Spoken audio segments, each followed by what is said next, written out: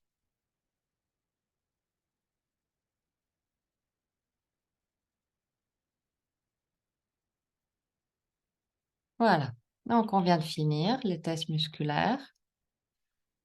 Donc, je pense que pour une grande partie d'entre nous, il y a certaines croyances qui sont pas forcément bonnes à avoir, et ça nous fera du bien de les libérer. Tout à la fin, on va faire une méditation, hein, pour faire une libération en groupe, hein, de ces croyances. OK. Et donc, la manière d'y travailler, bien sûr, hein, comme on a dit, on peut faire cette reprogrammation au niveau du subconscient, hein, quand on va dans une profonde détente, hein, une détente grâce aux ondes θ, où on peut libérer des croyances qui nous limitent et on peut apprendre des nouvelles croyances positives. Cette libération, elle est faite quand on est prêt au changement. C'est pas avec une baguette magique qu'on fait, hein, cette libération, bien sûr. Il faut être prête au changement. On peut être prête ou prêt quand notre parcours de vie, notre chemin de vie fait que l'on est mature sur le sujet, que nous sommes prêts donc à relâcher, cette croyance de par notre maturité, parce que cette croyance ne nous est plus utile ou parce que tout l'apprentissage sur le chemin de cette croyance limitante a été fait et accompli. Donc, j'en parle un peu plus en détail quand je parle plus de la technique, hein, du Theta Healing. Donc, mais dans les grandes lignes, nous pouvons faire cette libération quand nous sommes prêtes, prêts, grâce à donc notre propre maturité ou grâce à la préparation que l'on peut faire en séance de Theta Healing, hein, pour devenir prête, au changement. OK. Et donc, tout à la fin, nous allons faire ensemble la libération de ces croyances. Et si nous sommes déjà matures sur le sujet en question, ça peut se libérer. OK. Là où ça ne se libère pas, c'est parce que nous devons faire un travail plus en profondeur pour identifier pourquoi cette croyance nous est encore utile. Par exemple, pour nous protéger. OK. Donc, on s'accroche à des croyances limitantes quand elles ont encore une utilité ou quand on n'a pas fini l'apprentissage lié à la croyance limitante. Alors, comment on peut aussi autrement s'aider, hein, s'aider soi-même, hein, quand on a ces caractéristiques, hein, d'être trop perfectionniste, ou tout simplement aussi comment peut-on soulager notre quotidien quand on a trop de pression, hein? Les deux sujets, hein, ils vont vers le même objectif, hein. Donc encore une fois, c'est un sujet qui m'est cher. Je travaille constamment à réfléchir comment je peux améliorer mon quotidien. Quels sont les outils pour améliorer mon quotidien? Parce que mon quotidien, il est trop, trop, trop rempli de choses, et parce que mes objectifs sont trop élevés. Donc je cherche constamment à voir comment je peux me challenger. Donc du coup, j'aime beaucoup parler de ces sujets que j'analyse grâce à l'aide de différents auteurs, de différentes lectures. Heu et heu et donc quand on a trop de pression, que l'on se met soi-même ou que notre environnement tout simplement crée trop de stress et de pression, nous pouvons bien sûr réfléchir à des, rituels ou à des petites habitudes, hein, à inclure dans notre quotidien, qui peuvent nous aider à soit à déstresser, soit à soulager la pression, soit améliorer notre qualité de vie, soit passer plus de temps avec nos proches. Donc, pour pouvoir définir les rituels ou les habitudes qu'il nous faut, il faut bien sûr procéder par une identification de ce que l'on cherche en réalité, par une identification de nos vrais objectifs. Parce que donc ces rituels ou habitudes, de petites habitudes du quotidien, leur objectif, c'est de nous donner un temps pour soi, hein, leur base, c'est l'amour de soi, c'est le temps que l'on prend pour soi-même, tant pour nous détendre que pour développer notre personnalité, pour nous pousser à évoluer en harmonie, hein, si possible, autant que possible.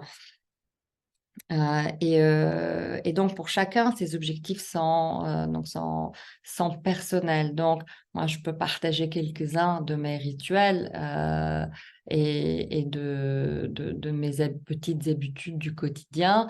Mais là, le test, pour les déterminer, c'est très personnel. Donc mon objectif de ce partage, c'est de vous permettre en fait de définir vous-même, hein, ces habitudes, c'est-à-dire de donner une clé pour définir les bonnes habitudes, les bons rituels, pour que ça ait un vrai impact. Hein, c'est pas pour vous dire il faut allumer une bougie dans la salle de bain quand on se prépare le matin, hein, ou de prendre un bain chaud chaque soir, hein, quand on s'endort enfin avant de s'endormir pour mieux dormir. Hein. Donc c'est pas ça l'objectif, même si c'est des choses qui peuvent aider, hein, bien sûr, hein, mais c'est pas parce que je vous le recommande que c'est forcément le cas pour vous. Donc le plus important pour arriver à définir des rituels et des habitudes de vie qui peuvent avoir un vrai impact, c'est d'abord de prendre un moment pour voir quels sont nos vrais objectifs.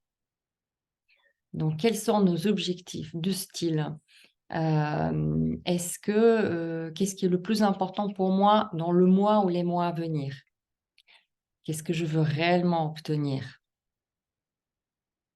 C'est une question qu'il faut se poser, hein, un peu plus souvent, hein, parce qu'on est souvent dépassé par le quotidien et on subit le quotidien. Donc, pour ne pas juste subir ce qui nous arrive, ces moments pour soi, pour définir ce qui est le plus important pour nous, sont capitaux, absolument capitaux. Et le plus on est occupé, le moins on fait ce type d'analyse. Donc, au moins, quand on prend ces moments ensemble pour réfléchir à ces sujets, nous pouvons identifier comment on peut y arriver étape par étape, à, à- à aller vers un meilleur quotidien, voire à une meilleure réalité. Donc, la première chose, hein, c'est de prendre du temps, hein, pour définir quels sont nos vrais objectifs. Est-ce que je veux avoir plus de temps libre? Est-ce que je veux avoir une meilleure santé? Est-ce que je veux passer plus de temps avec mes proches? Est-ce que je veux évoluer dans la vie professionnelle? Donc, il faut définir d'abord quelques priorités, en essayant de ne pas trop faire une trop longue liste de priorités. Parce que là, pareil, on peut se dépasser. Donc, et quand on définit ces priorités, il faut se rendre compte que la seule manière de réellement suivre un objectif, c'est de réaliser s'il est important pour nous.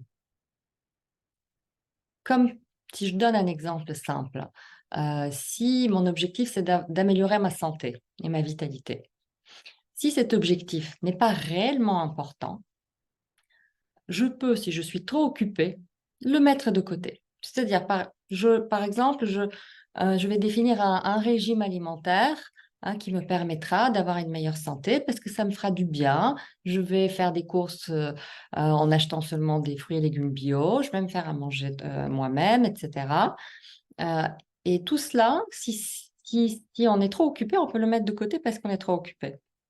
Alors que par contre, si on a, je ne sais pas si je peux citer cet exemple, si on développe une certaine maladie, hein, et que pour dépasser cette maladie, pour guérir, il faut absolument avoir un régime alimentaire sain, et bien là, je vais l'implémenter, ce régime alimentaire sain, parce que je dois guérir.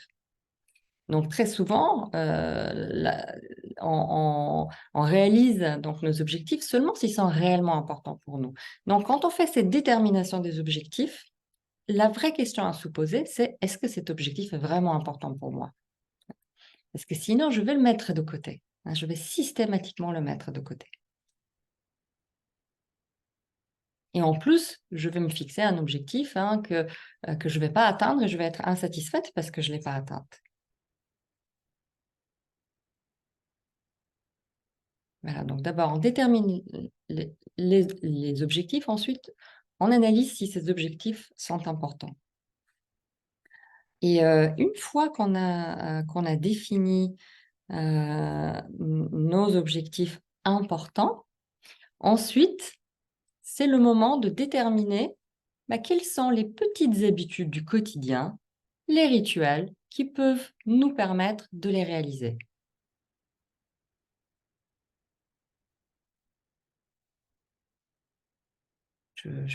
Je ralentis pour vous permettre de prendre des notes, comme je vois que certains d'entre vous, vous prenez des notes.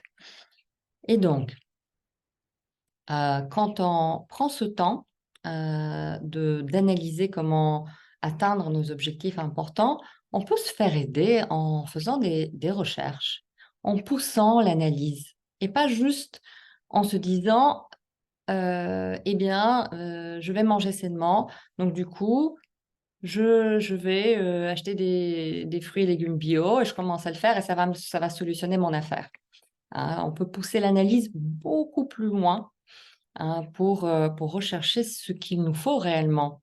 Cette analyse, pour moi, change tout.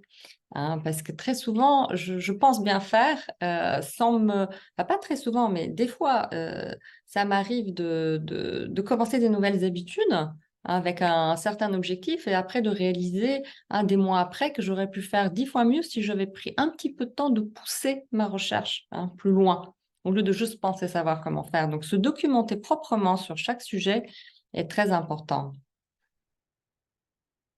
Donc, ne pas faire les choses seul. Il y a bien sûr l'immensité maintenant de ce que l'on peut trouver sur le net. Bon, évidemment, le problème, c'est qu'on trouve souvent trop de choses. C'est pas si évident d'avoir accès aux bonnes choses. Euh, mais quand même, on a un océan d'informations très utiles qu'on peut explorer avant de définir nos habitudes. Et ces petites habitudes, elles sont tout aussi importantes que nos objectifs en réalité.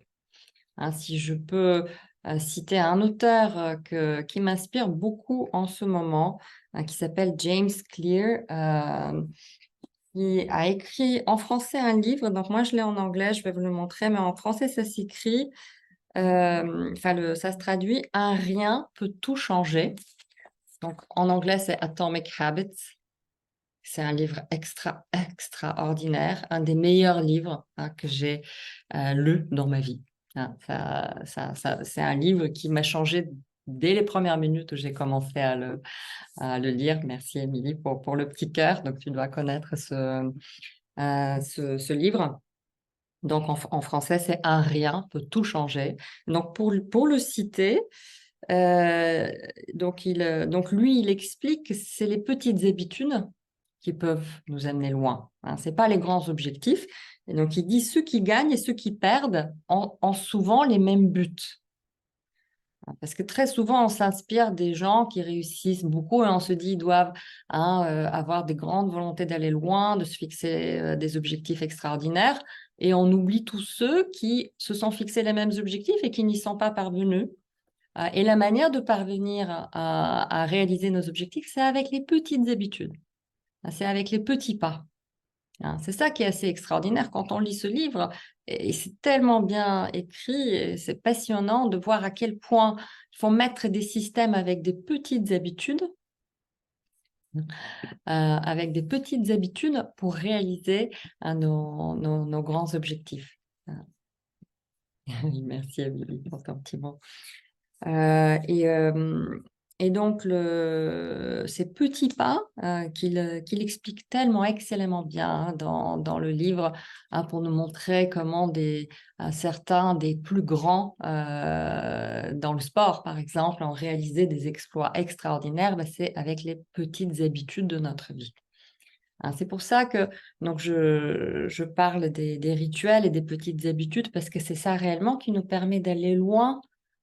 Et bon, c'est évidemment, moi, mon sujet, mon objectif de vie, c'est apparemment d'aller loin. C'est pour ça que j'en parle beaucoup. Mais au minimum, ça peut nous permettre de soulager notre quotidien. Si on inclut des habitudes, des petites habitudes de vie qui nous permettent d'avoir un quotidien plus harmonieux. Et au-delà de cela, bien sûr, de créer des habitudes qui vont nous impacter. Alors, si je peux donner un exemple ici, Si je veux mieux dormir, qu'est-ce que je fais? Alors, je peux me dire, bah, il suffit que je me couche plus tôt, par exemple. Ou la première étape, comme on a dit, il faut savoir réellement pourquoi on veut mieux dormir. Hein, si c'est juste je veux être un peu plus reposé, peut-être ça va pas être assez.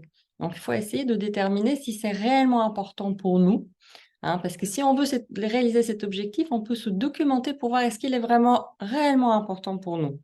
Hein, j'ai écouté un neuroscientifique, pareil, très, très passionnant, qui s'appelle Andrew Huberman. Je vais le mettre dans le chat. Il a un podcast extraordinaire, uniquement en anglais. Donc, c'est Andrew Huberman. Et donc, c'est un neuroscientifique qui s'intéresse, bien sûr, surtout au fonctionnement du cerveau et du système nerveux. Et il a un podcast avec 200 épisodes extrêmement riches, mais surtout les tout premiers podcasts sont très, très formateurs sur un ensemble de sujets.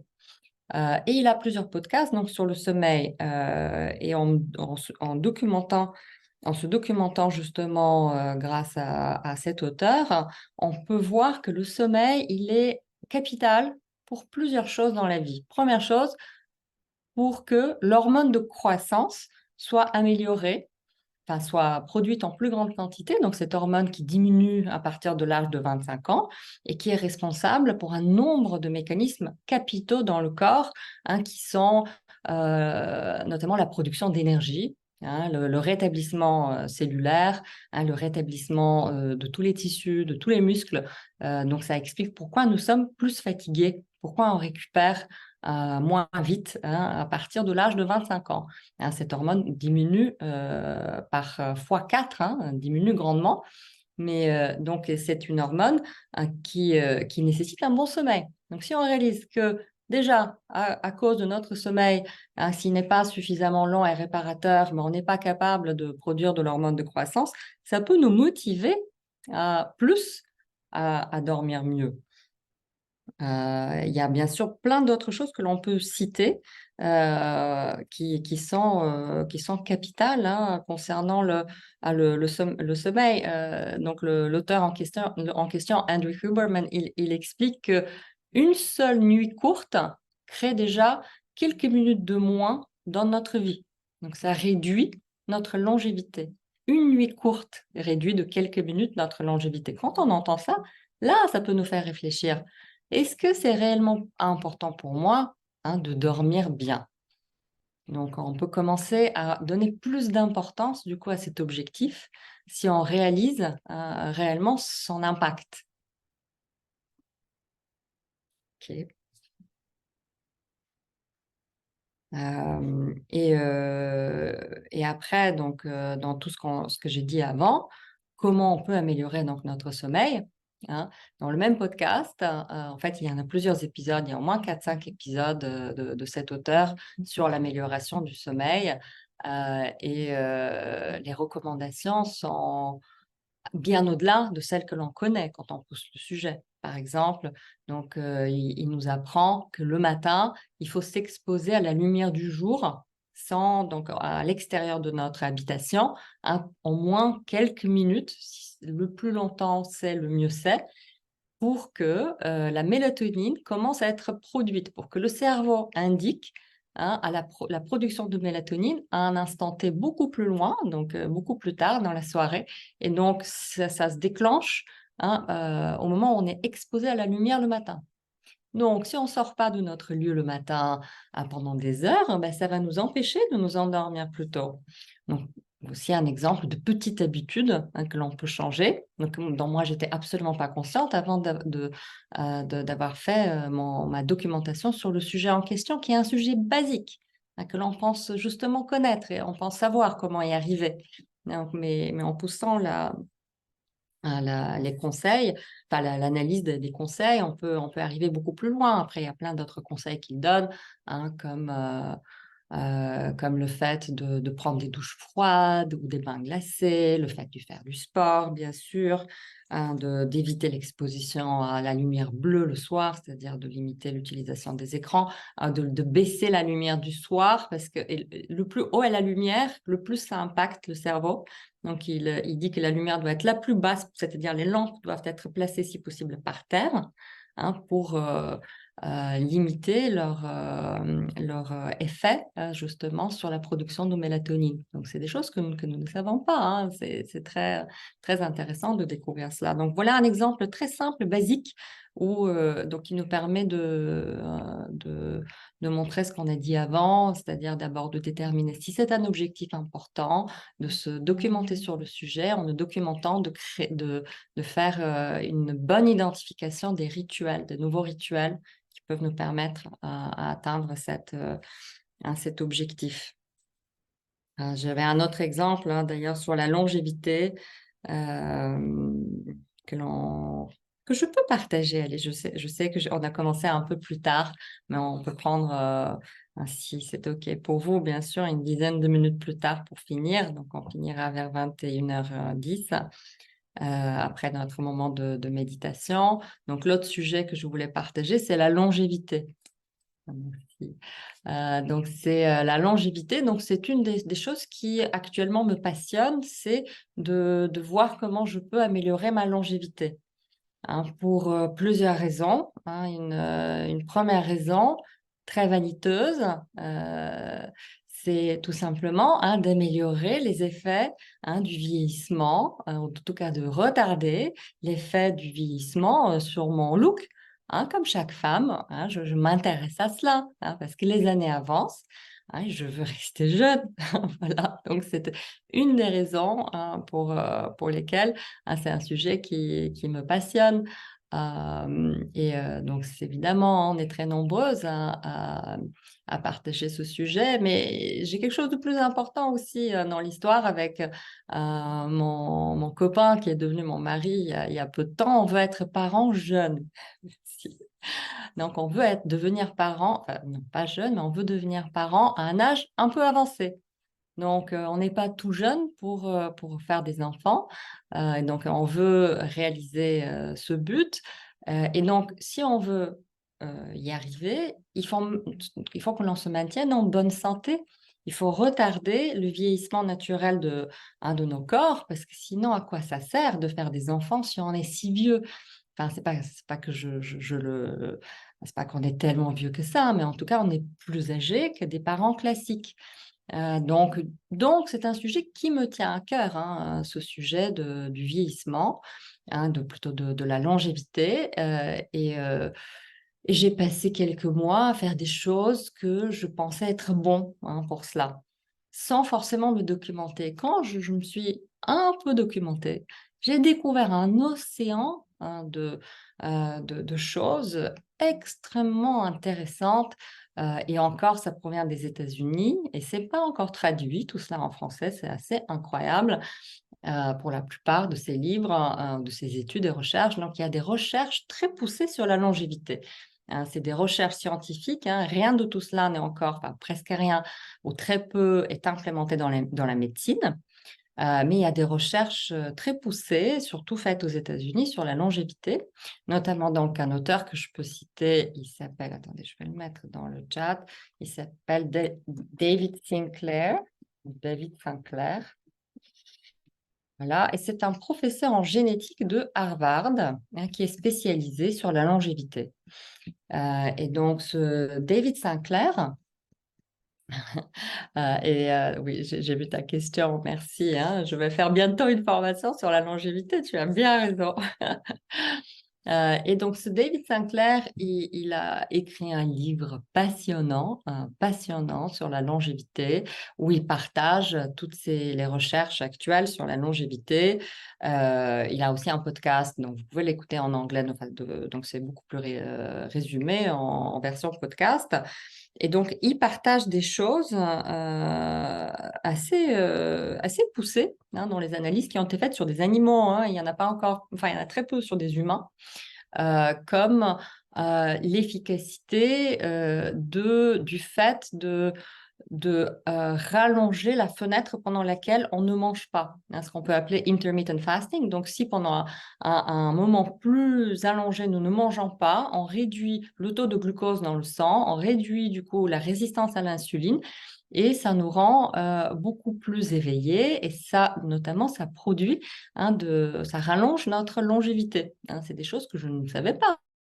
Évidemment, je savais qu'il faut manger sainement, mais cette fenêtre longue pendant laquelle on ne mange pas, personnellement, je connaissais très peu, même si j'entendais souvent le mot intermittent fasting, mais je ne savais pas quels étaient les vrais bienfaits. Après, il parle beaucoup, bien sûr, du sport, mais en expliquant de manière scientifique ce que le sport provoque sur nos gènes. Donc, quand on comprend pourquoi le sport affecte tellement l'expression de nos gènes, c'est là que ça peut nous motiver pour faire du sport. Il y a des recherches aussi assez extraordinaires sur certains composants, c'est sûrement pas le bon mot, mais certains composants de notre corps qui réduisent grandement avec l'âge, et comme par exemple le NAD. Donc, c'est toujours l'abréviation qui est utilisée, nucléotide quelque chose. Pardon si j'ai pas j'ai pas préparé juste le mot complet, mais tout le monde utilise l'abréviation NAD. Et donc, ce NAD diminue par 2 dans le corps à partir d'un certain âge, comme entre 25 et 30 ans. Il diminue grandement et ça provoque le vieillissement du corps. Mais si on le prend en tant que complément, il y a des études assez extraordinaires qui montrent aujourd'hui que, par exemple, sur des souris infertiles, le fait de prendre pendant quelques semaines le NAD, ils commencent à avoir des bébés en quelques semaines. C'est juste incroyable. Donc, il y a le même type d'études qui ont été faites sur des chevaux avec la même efficacité. Et donc, aux États-Unis, il y a un courant assez poussé de prendre du NAD. Toutes les stars prennent du NAD par intraveineuse. Chose qui ne se fait pas du tout en France, par ailleurs. Mais donc, l'auteur en question, il dit qu'on peut le prendre sous la langue avec la même efficacité. Ça, et puis d'autres choses qu'il recommande, comme le resveratrol, dont on entend beaucoup parler, mais il explique comment il faut le prendre, quel est le dosage, etc. Donc, voilà, c'est un autre sujet où donc j'ai déterminé s'il était important dans ma vie, à quel point il était important dans ma vie. Après, je me suis documentée pour voir comment je peux définir des petites habitudes qui peuvent me permettre d'arriver donc à terme à atteindre un nouvel objectif. Et j'ai commencé à introduire plein de nouvelles habitudes dans ma vie grâce à cela. Donc, c'était ces 2 exemples que je voulais citer pour que ça devienne vivant et pour que ça s'enregistre dans notre tête. Parce que quand les choses sont uniquement théoriques, ça reste toujours de belles paroles. OK. Et donc, si je peux juste résumer le contenu de notre échange de ce soir, donc l'objectif, c'est de voir si par moment on se sent dépassé par notre quotidien, de comprendre quelle est la raison de cela. Est-ce que c'est juste le stress de l'environnement? Est-ce que c'est un stress que l'on crée soi-même parce qu'on se met trop la pression, parce qu'on est trop perfectionniste? Donc, une des manières de dépasser cela, notamment si on a des traits de perfectionnisme, c'est de travailler sur ces croyances qui peuvent nous pousser à être trop perfectionnistes. En général, ce type de changement, de libération de croyances, vont nous rendre un peu plus ouverts à l'échec, de comprendre que l'échec, il fait partie de la vie, que c'est juste une grande leçon, chaque échec. Et ça peut nous rendre aussi un peu plus ouverts à la critique, un peu plus ouverts juste aux aléas de chaque journée. Et on peut travailler là-dessus, soit avec des affirmations positives pour amener des changements petit à petit, soit en faisant un travail plus en profondeur avec des techniques comme le Theta Healing pour libérer les croyances limitantes et apprendre de nouvelles croyances. Ensuite, donc, l'autre chose dont on a parlé, c'est d'introduire dans notre vie des nouvelles habitudes qui nous permettent donc d'alléger notre quotidien. Et pour arriver à la bonne détermination de ces nouvelles habitudes, il faut réaliser quels sont nos vrais objectifs dans la vie. de réaliser si ces objectifs sont réellement importants, parce que c'est seulement s'ils sont réellement importants que l'on va les réaliser. Ensuite, de se documenter sur chaque sujet qui nous est important pour introduire des nouvelles petites habitudes, des rituels dans notre vie. Parce que ce sont ces ces petits nouveaux rituels, ces petites nouvelles habitudes qui peuvent nous mener à de grands succès, qui peuvent carrément nous mener à transformer notre vie. Voilà, comme ça, dans les grandes lignes, le sujet de ce soir. Et donc, nous allons passer maintenant à un moment de méditation ensemble. Pour notamment libérer ces quelques croyances que nous avons testées tout à l'heure et apprendre de nouvelles croyances positives sur le sujet du perfectionnisme. Donc, quand on libère les croyances limitantes, on peut dire que c'est un nettoyage énergétique. Ça se nettoie seulement pour la personne qui a ces croyances.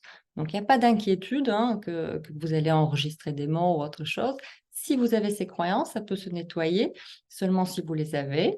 Et donc, à chaque fois, je vous pose la question si vous voulez être nettoyé ou libéré de telle ou telle croyance. Et dans juste en silence, vous pouvez répondre par oui quand vous le souhaitez. Ainsi, si vous êtes prête pour le changement, la libération, elle peut se faire.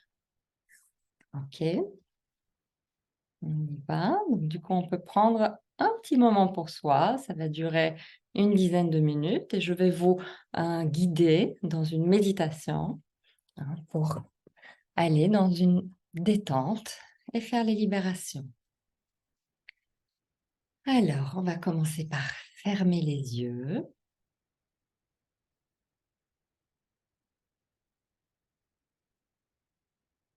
Et on va prendre une respiration profonde.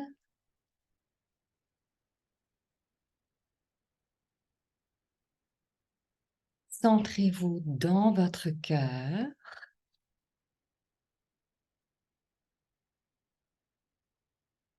Et prenez conscience de l'espace que votre corps il prend dans la pièce.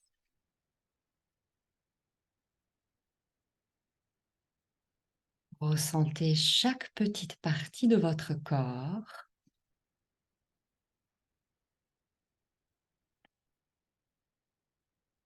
Chaque petit muscle.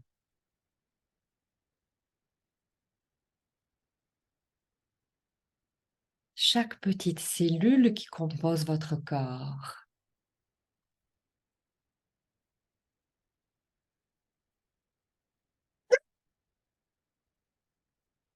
Excusez-moi, j'ai mon chien. Il est un peu âgé. Je vais le pousser un petit peu. Je vais le déplacer. Je reviens.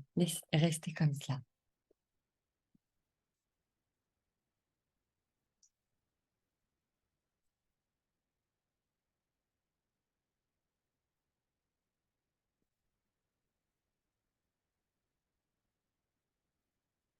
Voilà. Et nous allons reprendre.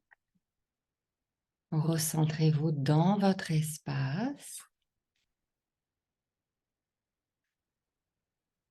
Et commencez à ressentir comment vous vous étendez à l'extérieur de votre corps, sur la chaise ou le support sur lequel vous êtes assise ou allongée.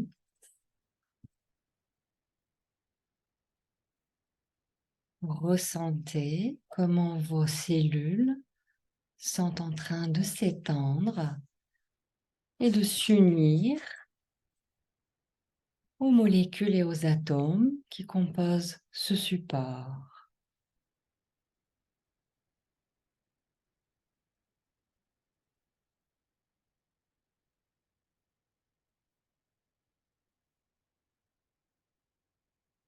Étendez-vous encore à la pièce entière et ressentez comment vous êtes en train de fondre dans cette pièce Vos atomes sont en train d'être mélangés à ceux de la pièce.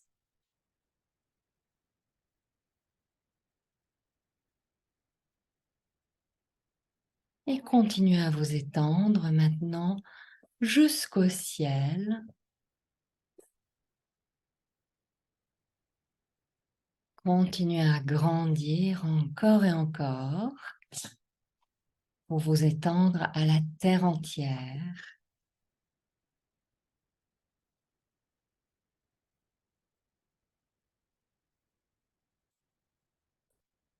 Ressentez comment votre énergie et celle de la terre se mélangent.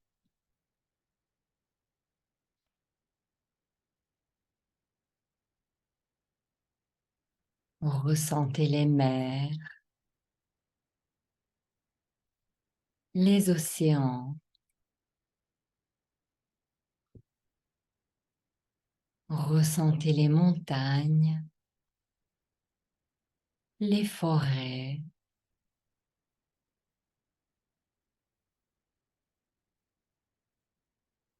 Et continuez à grandir pour vous étendre à l'univers.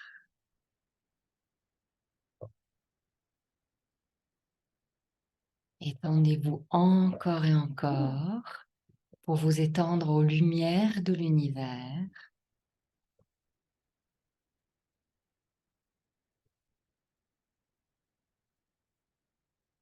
Et grandissez encore pour arriver dans la fenêtre de lumière blanche scintillante qui désigne l'énergie de création.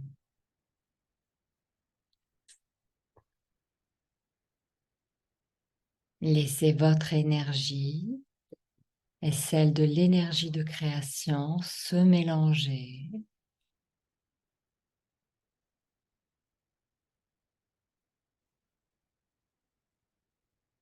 Ressentez comment vous fondez dans l'énergie, comment vous devenez l'énergie de création.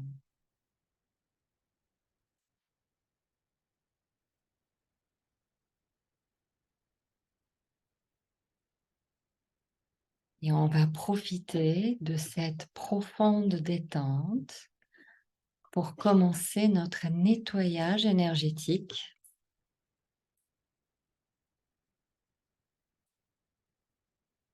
Nous allons commencer une par une à faire les libérations. Il suffit de répondre en silence avec un oui quand vous souhaitez être libéré d'une croyance.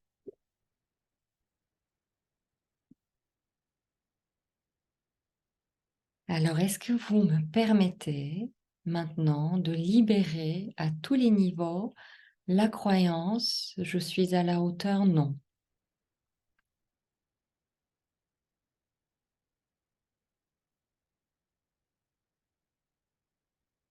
Est-ce que vous me permettez de libérer à tous les niveaux la croyance «si on me critique, je suis nul»?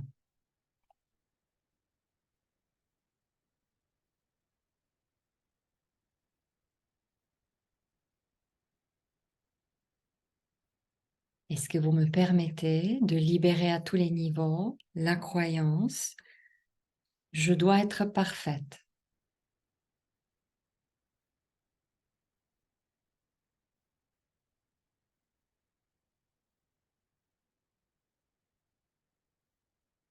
Est-ce que vous me permettez de libérer à tous les niveaux la croyance «je dois être parfaite pour être aimée»?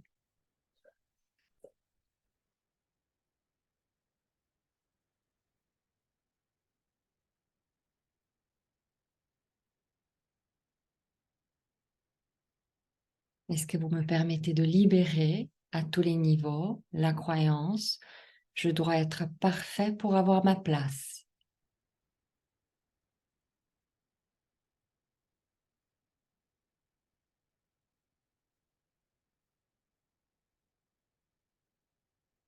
Et maintenant, est-ce que vous me permettez de libérer à tous les niveaux la croyance «j'ai le droit à l'erreur»? Non.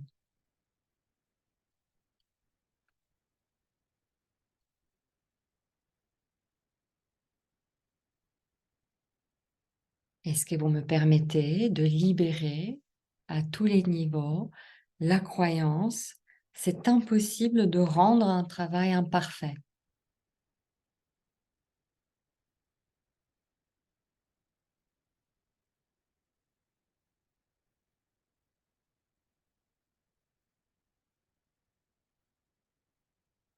Et maintenant, est-ce que vous me permettez de libérer en dernier la croyance, je suis suffisant comme je suis, non.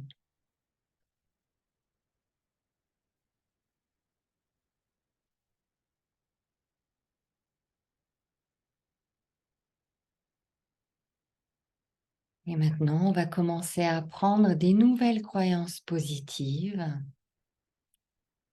qui vont nous permettre d'apprendre ces nouvelles habitudes à la place des anciennes. Alors, on va apprendre à tous les niveaux, toutes les croyances, une par une, que l'on va commencer à citer. Je suis suffisant, suffisante comme je suis. Je sais ce que l'on ressent à être suffisant, suffisante comme je suis.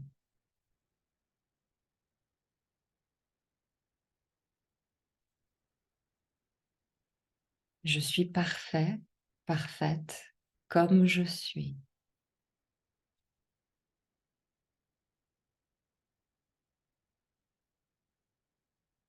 Je sais ce que l'on ressent quand on est parfait, parfaite comme on est.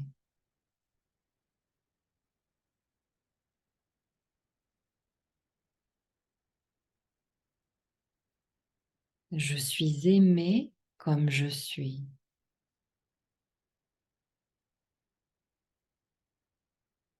Je sais ce que l'on ressent à être aimé comme on est.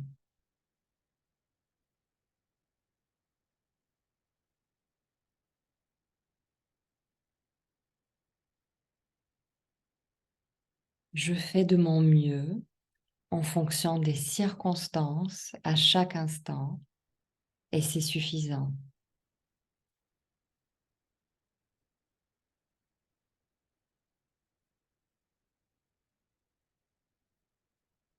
Je sais comment apprendre de chaque échec.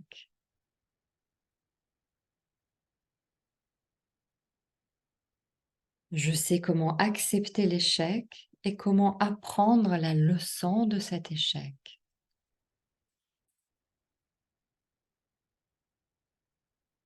Je sais comment accepter la critique.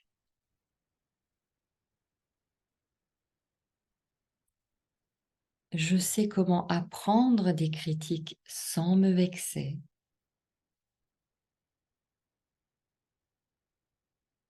Je réussis. Je réussis dans la facilité et avec aisance. Je sais vivre dans l'instant présent.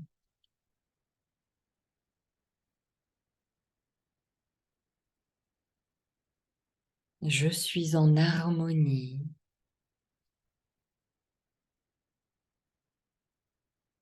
Je sais ce que l'on ressent quand on est en harmonie.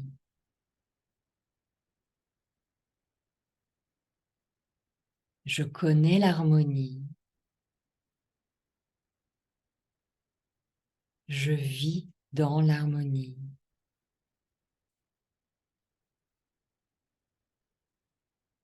Et en dernier, nous allons profiter de cette belle énergie, de cette belle détente pour nous envoyer de l'amour inconditionnel. Donc, nous allons faire un envoi d'amour inconditionnel à chacun et chacune d'entre nous. Et nous allons nous laisser envelopper par cette énergie d'amour inconditionnel.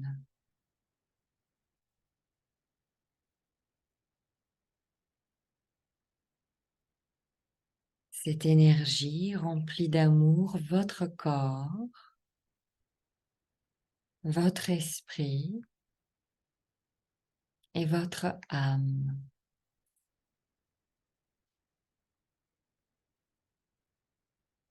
Laissez l'énergie aller là où elle veut se poser.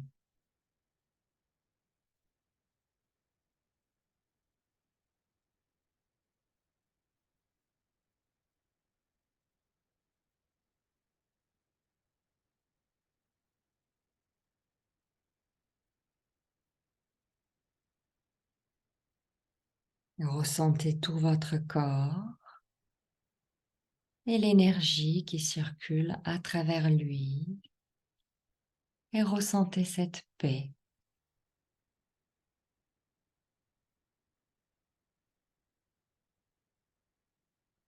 Et nous allons revenir tout doucement dans notre espace pour s'approprier notre nouvelle énergie. Et on vient s'enraciner dans la terre en visualisant l'énergie qui monte du centre de la terre par les pieds jusqu'à votre tête en ouvrant tous les chakras au passage.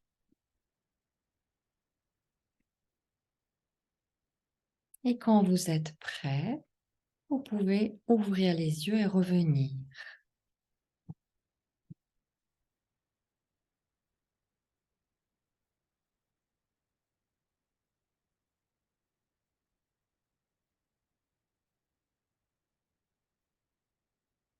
Voilà, voilà, on a pris un instant pour nous. Merci pour vos cœurs.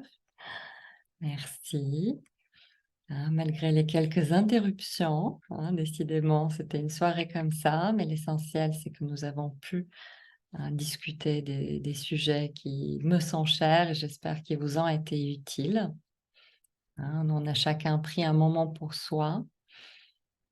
Et après, n'hésitez pas à retester les croyances que nous avons testées au tout début pour voir si certaines ont été libérées. Comme ça, vous pouvez voir s'il y a déjà eu des changements. Ok. Eh bien, merci pour votre présence, malgré le début, rocambolesque, sans les codes d'accès. J'ai réalisé en cours de route qu'il se peut qu'il y ait aussi un homme qui nous écoute. J'ai fait toutes les affirmations seulement au féminin, parce que je vois que des filles. Je me suis un peu corrigée en cours de route. Eh bien, merci tout le monde. Merci pour votre présence. Merci pour tout.